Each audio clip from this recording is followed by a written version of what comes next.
I am flying high right now, you guys. I have had so much caffeine. It's not even funny. I really shouldn't be doing this episode, considering that today I'm actually going into, let's see, I think I'm just like diving more into my feelings and insights around social media. And I'm actually going to discuss dopamine detox, which is really hilarious considering that I'm doped up on caffeine right now. But let's get this started.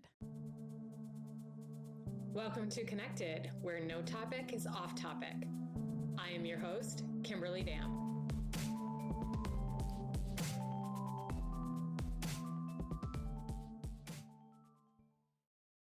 Welcome. If you are here for the first time, welcome back. If you are returning, I'm so happy you're here. I'm always so appreciative of anybody who listens because let's just face it, I got a lot to say. And when I don't have an outlet to say it, I feel a little differently. I don't feel as happy. So I'm glad you're here.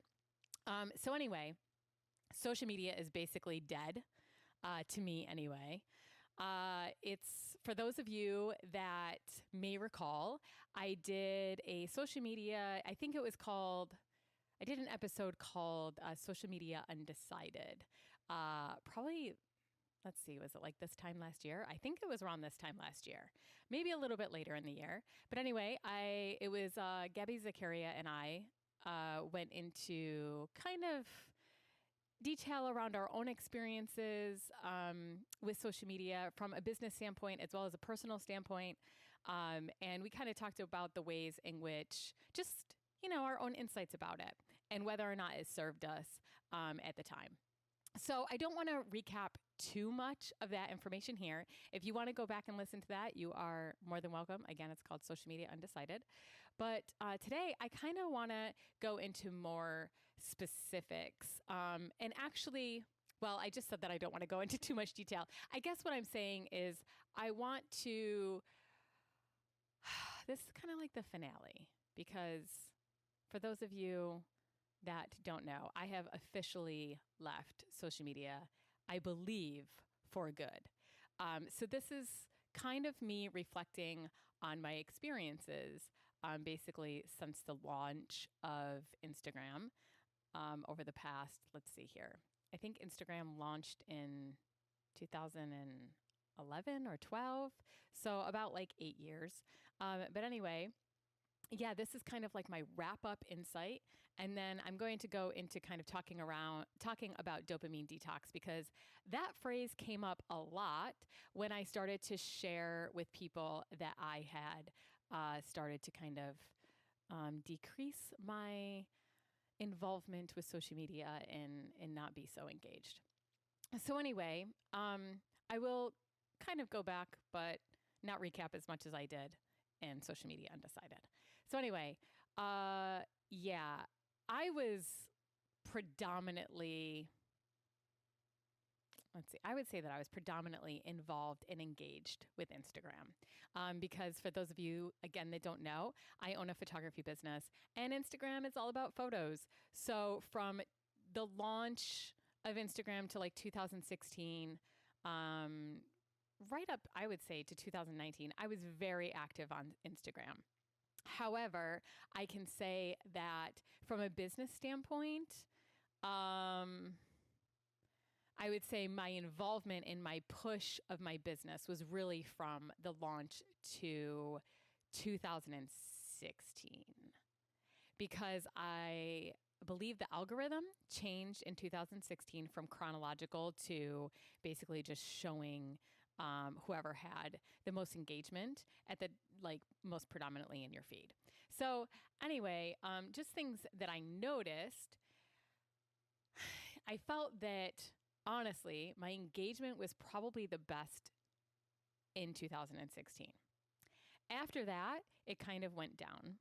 And if I really took a crucial, if I really looked at it, you guys, and I looked at it from a strictly financial aspect, I peddled that shit hard, and there was very little return on investment. Meaning at that time, I was probably investing at least 20 hours a week I published about 5 to 6 times a week, sometimes more. And then I, engaged with comments and likes on my page. But then I also, as everybody knows, you have to engage with other like-minded pages. So for me, that was other photographer or photography-based pages. And so when I look back, I really think there was only like one job that I got from somebody that found me on social media. So even then, I kind of knew that it really wasn't serving me from a marketing aspect. And I felt like I was doing everything that I could possibly do. The algorithm change, I believe, was late in the year of 2016, and you had to work harder. You had to post more frequent. You had to write more compelling captions. And then came in this aspect of Instagram, which I know a lot of people had some problems with. You had to be careful about not being shadow banned, which was basically Instagram's way of saying you can't use the same tags over and over again, because if you do, then you're going to be shadow banned. You can't switch from a personal profile to a business profile back to a personal profile, or you're going to be shadow banned. So there was all those types of aspects that then made it more difficult to be seen and to actually market your business. So that was something that I really grew to be frustrated with, because I went from having like close to 200 likes on an image to basically having like 50. And I was just seen a lot less. But when I actually look at the height of the amount of engagement that I had with my site, in terms of if we, convert that to financial dollars, it was very low. I think like 1 or 2 people found me that were actually paid clients. There was plenty of people wanting free photography, but I wasn't really interested in that unless there was something that specifically that I wanted to shoot for a project or whatnot, to be possibly featured in a magazine or elsewhere. And it was always print for me. I never really cared about whether or not I was featured on other social media pages. So there's that. I remember around 2018 is really when I started to realize. It was kind of weird though, because I feel like 2018 was kind of when I felt that truly I started to realize how Instagram and how social media didn't really serve me in some ways. But I felt at that time like I just was so in the thick of it. It was just like I was trained. I felt like I was a rat, right? I noticed things like that I was glued to my phone.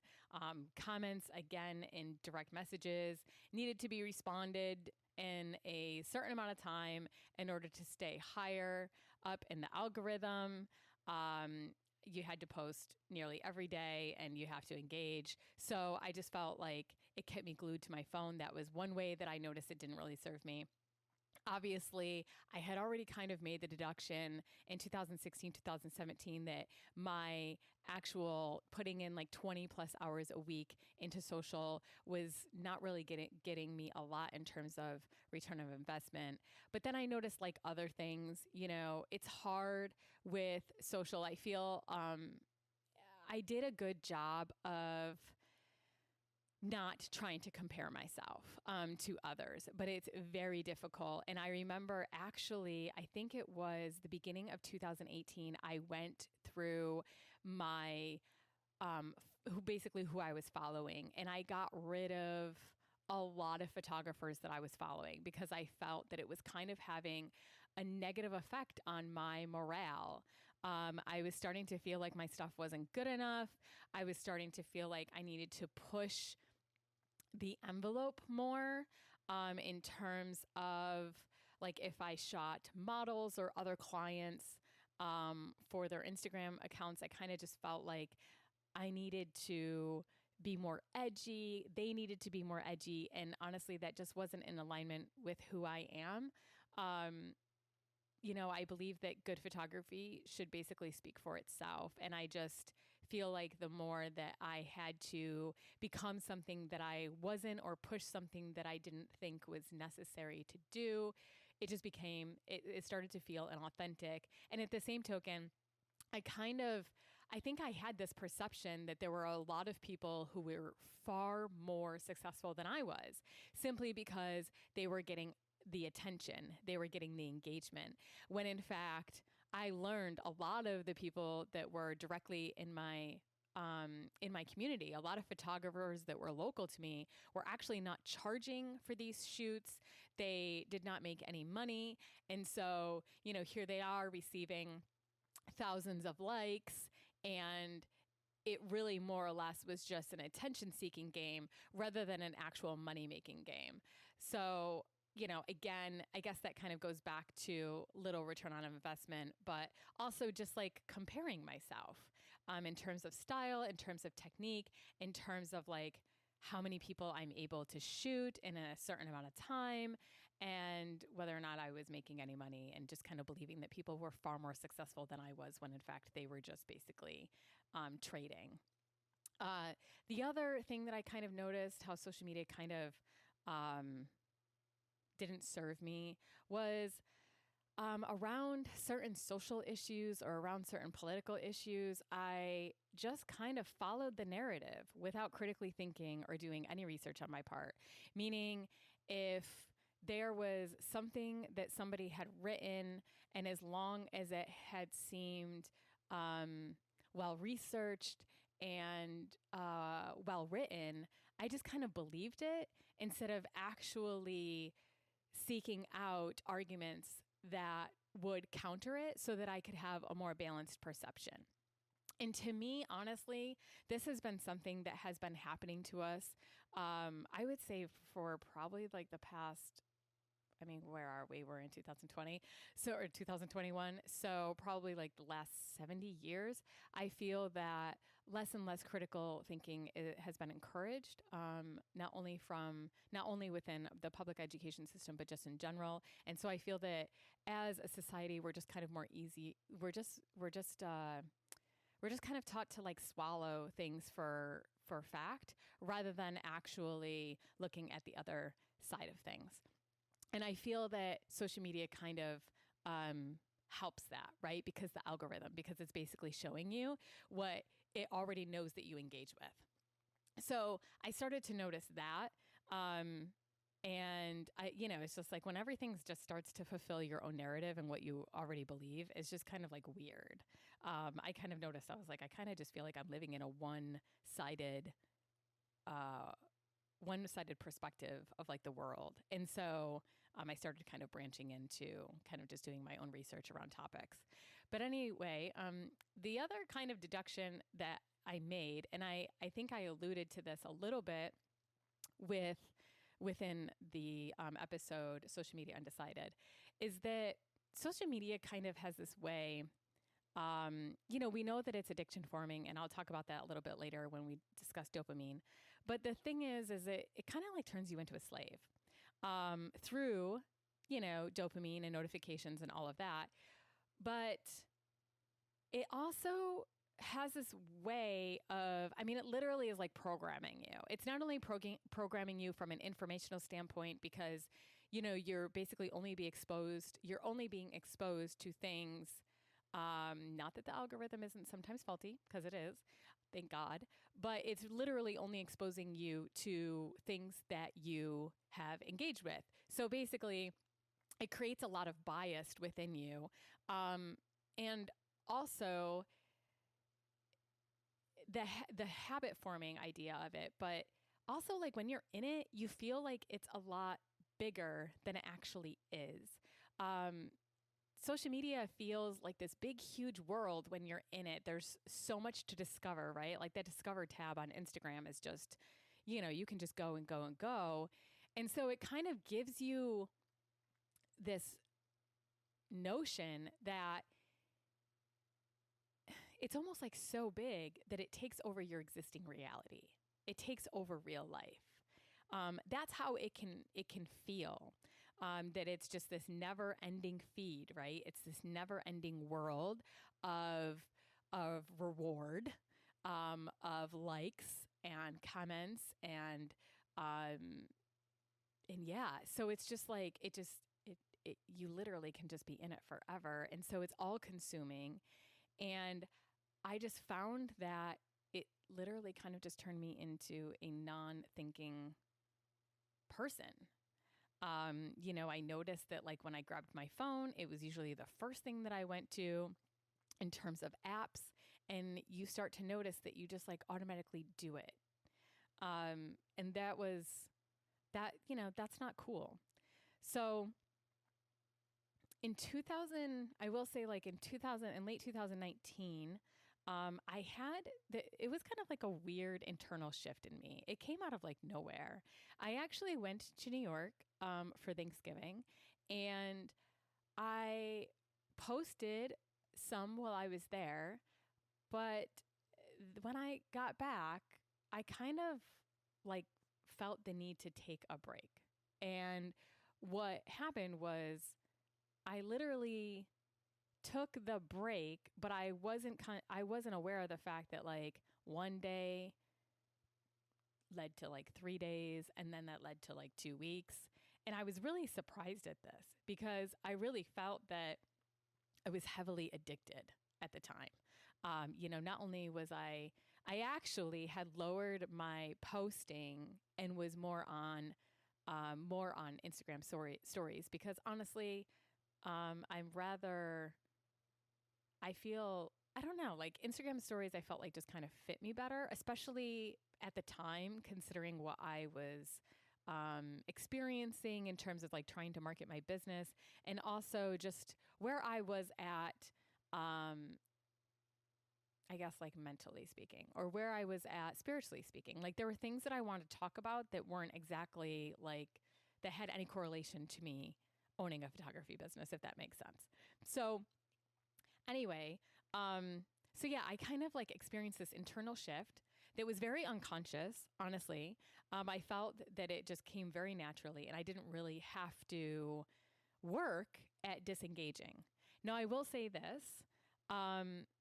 It wasn't on my mind as much, but gradually as more time went by, I would say like after 1 to 2 months, I started to kind of notice that even though I wasn't as actively engaged on the platform, I still was addicted. I was still in like what I would say, I was still like in the withdrawal phase. I was still having like I was still having fear of missing out on things. I was still like having those urges and those automatic, what do I want to call it?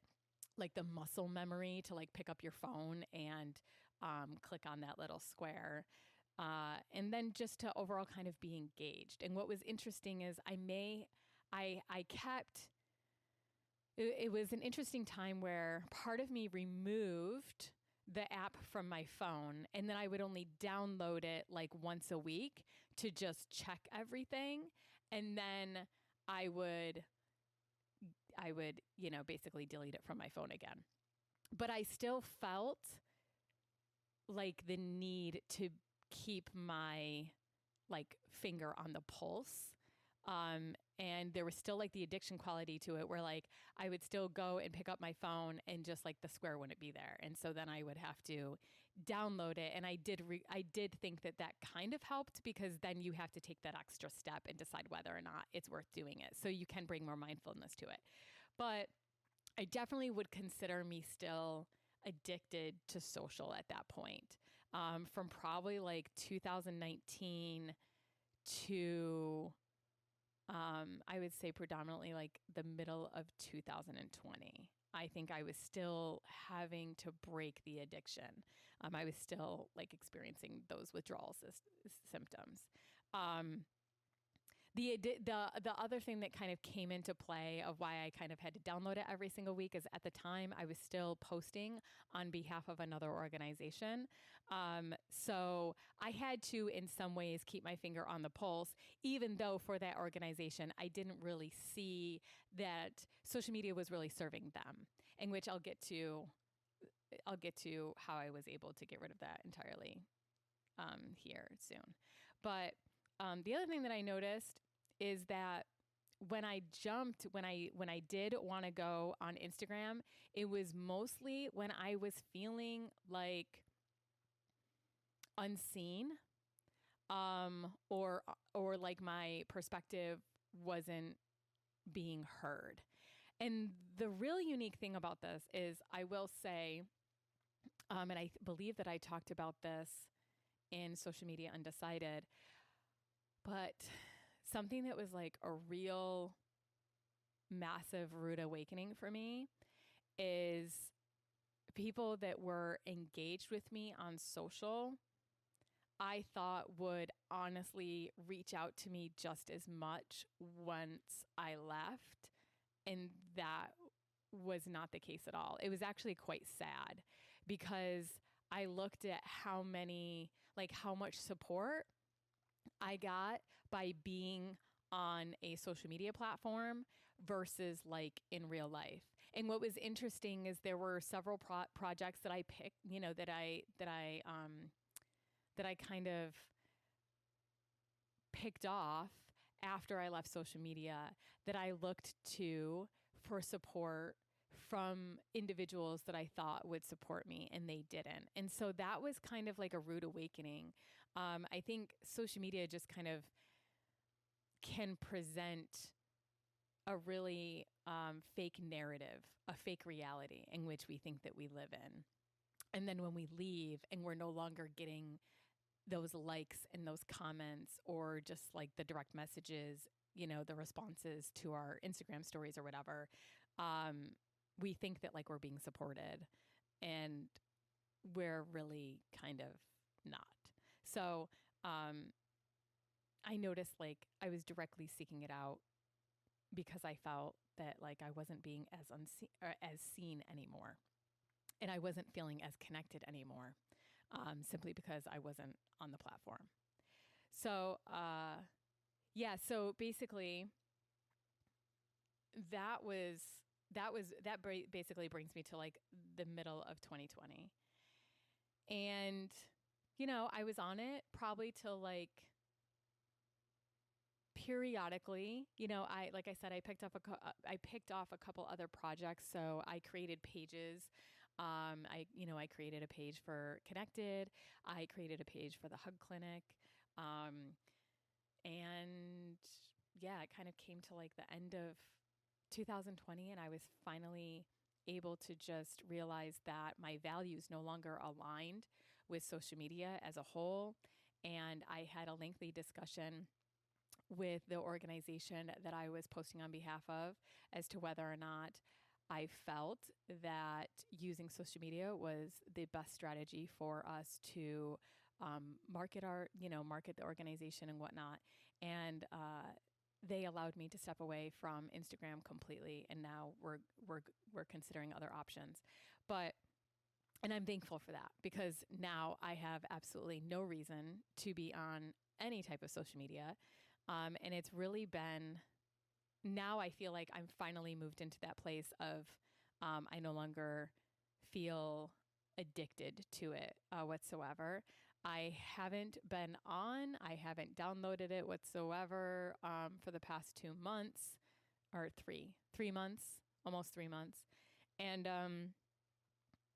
I just want to, say, like, it doesn't really matter. Like, however you feel about it, you are exactly, you're absolutely entitled to.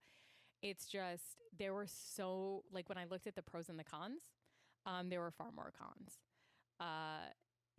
And I started to really value my time more and understand that to some extent, it was extremely energetically draining, because I feel that you have to put so much work into it to get it to be beneficial to you. And as anybody who owns a business, you kind of feel like you're always working. And so to invest 20 plus hours a week in social media without a direct return on investment it was pointless. There really wasn't any reason for that. And then if I wasn't going to market my business, then like, what was I going to do there? And it just felt like such a false environment. because I just feel like it's kind of like I'll scratch your back if you scratch mine. Again, if I go back to the support, I just felt like the support was fake. It was honestly of low quality because let's face it, it doesn't matter. I mean, if you think about it, like, what does it take for somebody to simply double tap on the screen? It takes nothing in contrast to like asking that person to show up for you, you know, or asking that person to even just write, a Google review. And I'm not like harshing on, I don't want you to think that like I'm harshing on people that followed me or whatnot, but if we're all just kind of honest, like it just doesn't require much for me to support you on Instagram. All I have to do is double tap and I've got to leave, a 3-word comment with no emojis or very little emojis because, those don't count. So it just kind of felt a little fake. And then you take into consideration, that it's habit forming. It creates like this weird dependency, even if you are successful with it from marketing your business.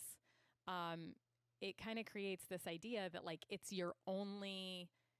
like a lifeboat. It's like your only way of getting business. And I saw so many people that were operating that, were trying to start a business or that were operating businesses who felt that like they had to be there, even though there was absolutely no financial evidence that that was the case. So it kind of just creates, it creates a dependency. And then obviously, just I think so many of us do this, just automatically reaching for our phone whenever we feel, a void of time, whenever there's, whenever anxiety comes up or boredom comes up, or we just want any type of distraction from our current reality.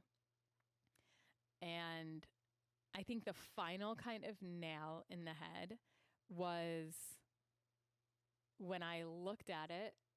At the end of the day, it literally, unfortunately, has become spyware. And when I look at the original intent of Instagram to where it is now, I just can't be on board anymore. So, that's why I've chosen to step away. And it's really difficult, or it's been really difficult for me to do that because I've created so much that like I want to share.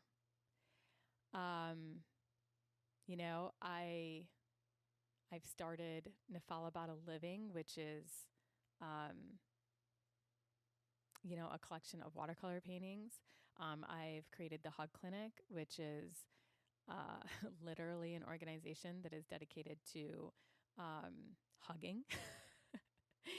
And I've created this. And so it's been difficult for me to adopt a different belief system that like I don't need social to share about these things, to peddle these things, so to speak, to drive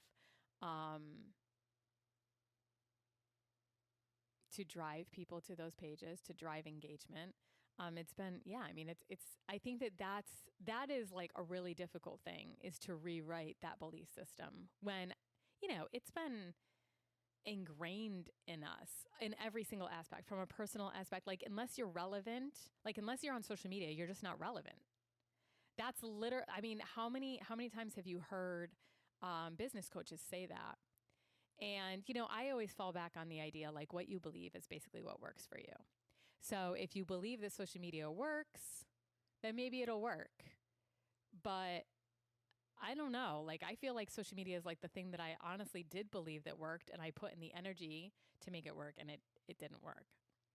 So, so there's all that. I will say that one of the biggest things that was helpful that I did in the very beginning was that I wrote down the ways in which, I noticed that social media served me and it didn't serve me. And then I wrote down what I could be doing instead. And when I saw what I could be doing instead, I literally, like, that's when I realized that social media was stunting my growth. Because there are so many different ways that we can reallocate our energy and our time and our money and our efforts, especially from a business standpoint, much less just a personal growth standpoint. So, when you pair that, when you look at all of that information, and then you say, oh, and by the way, social media will also encourage me to actually socialize with people, to actually ask for support when I need it, and it will actually force me to live in the present moment more so. It was kind of like a no-brainer.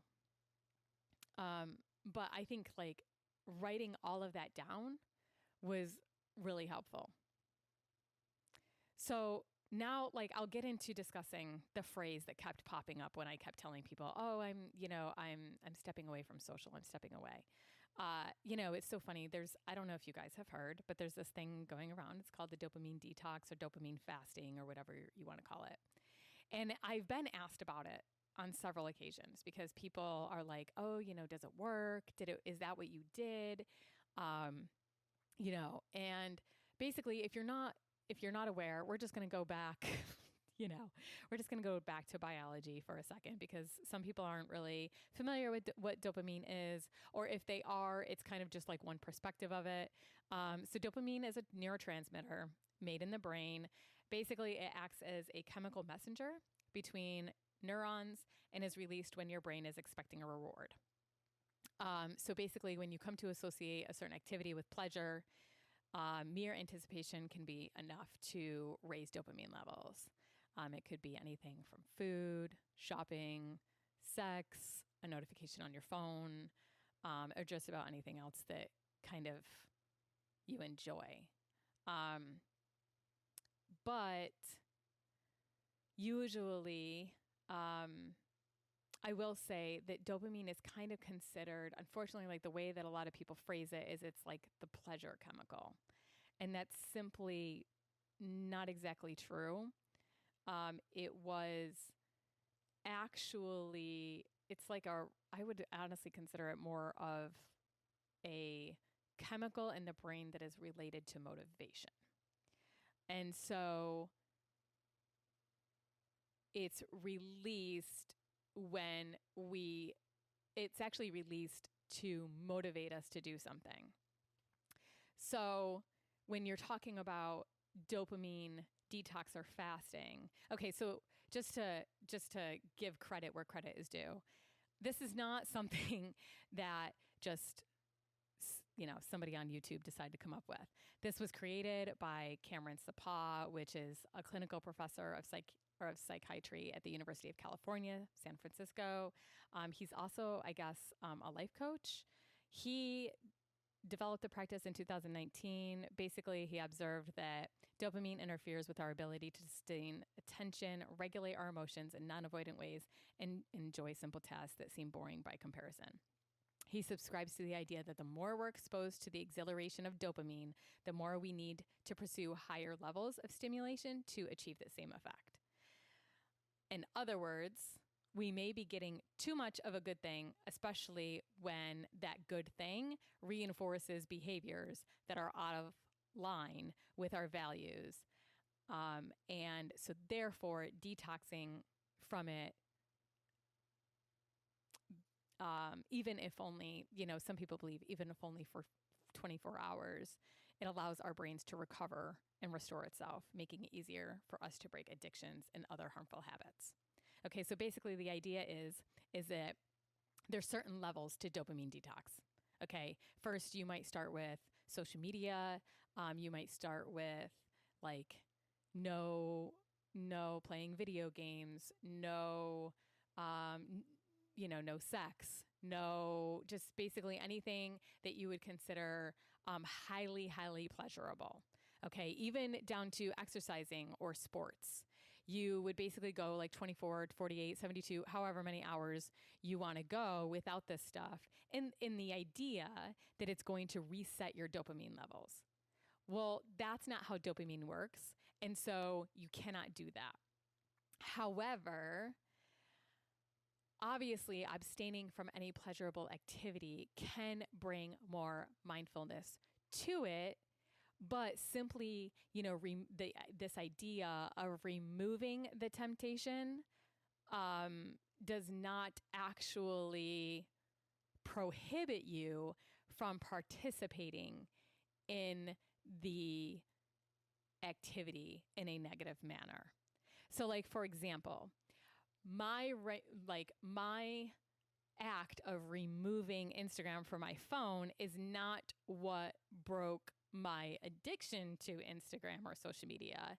It helped, but it was actually creating and framing the behavior in a way that I no longer wished to participate in it. So it was basically through my mindfulness of, asking myself, does this serve me? And if it doesn't, what am I going to do about it? What am I going to do instead? It's no different than you cannot bring brownies. You cannot go down the aisles that have brownies or, junk food in it, and you cannot bring it home to your house. And that can help break your addiction to those foods. That certainly helps. But if you go over to a friend's house and they have brownies, chances are you're going to hit those brownies and you're going to hit them hard. At least I know that's my experience. It's much more effective if you accept the reality that is in front of you and you reframe it in a way that kind of doesn't make it as strong of a temptation because it's not in alignment with your values, if that makes sense. So, there's just a lot around this dopamine detoxing and it working, and it's simply not true. And there's various levels to this, there's extreme levels of dopamine detox that I see people are doing where they're literally like not doing anything. And it's kind of weird to me because if you take anything, if you basically abstain from doing anything that gives you any type of dopamine, we could argue that meditation can do the same thing. And, there's certain healthy things that absolutely give you dopamine, such as, working out and, moving your body and things like that. And so it's just kind of weird because, like, where do you draw the line? And for me, I think the most important thing is really just understanding in your life, where are you lacking control around certain things? And why are you behaving? Like, why are you interacting with certain things? There is a mindfulness that is required for us to engage in this world and for us not to become a slave to it. We have to actively choose. Everybody is going to pull at you and tell you what to do, where to allocate your energy, where to put your effort, how to spend your time. But really, at the end of the day, it's about you. And it's about you recognizing, I have a negative association or I have a negative behavior around this thing. It is either, making me feel like crap because I'm comparing myself to certain people. And then you have to take action and you have to decide, okay, you know what? Like, maybe I stop following the people that make me feel bad about myself. And look, I understand nobody can make you feel bad about yourself. Your self-esteem is your self-esteem. But at the end of the day, just because you compare and you feel bad about yourself, removing those triggers are helpful. It is actually enabling you to start from a base level. And I think that that's the most important thing that we're all kind of missing. Just like when I actually talked about, understanding masculine and feminine energies, we all need to understand our base level, our base energy. When we get up in the morning, what are we without any stimulants? What are we without meditation? What are we without working out? What are we without coffee? What are we without like our favorite food? What are we? Because if we're mindful and if we're in the present moment, if we can be there, if we can be at peace with ourselves without any stimulant, that's amazing. Because then it can put us in a greater area of self-control and discipline.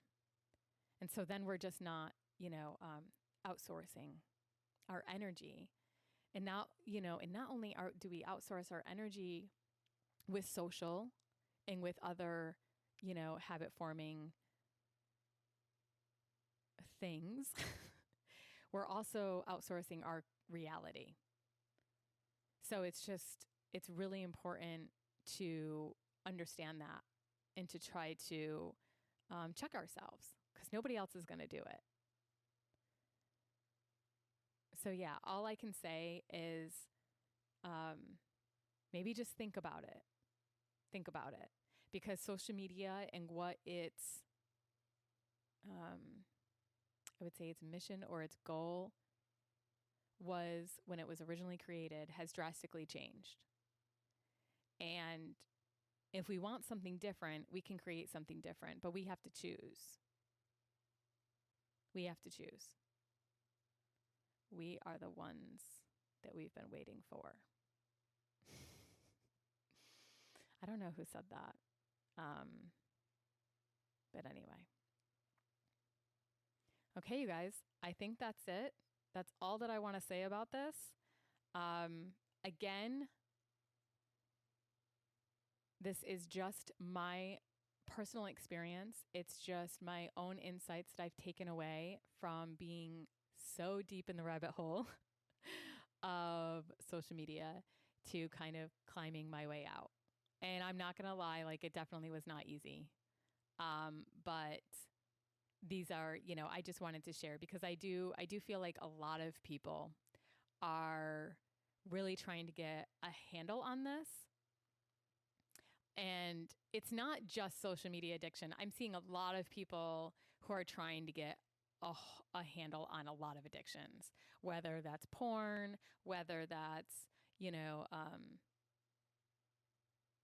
substance abuse, just, certain codependent behaviors within relationships, things like that. I feel like it's become a big topic. And then, of course, with the development of dopamine detox and that whole idea, a lot of people are turning to that. And well, I think that absolutely that can be that can be kind of like the starting point. It's not the end all be all. So we just have to be aware of that. But I'm going to wrap it up there. Thank you so much for listening. And if you have any topics that you would like me to discuss in the future, please feel free to drop me a line at connectedpodcast.us@gmail.com. Thanks, you guys.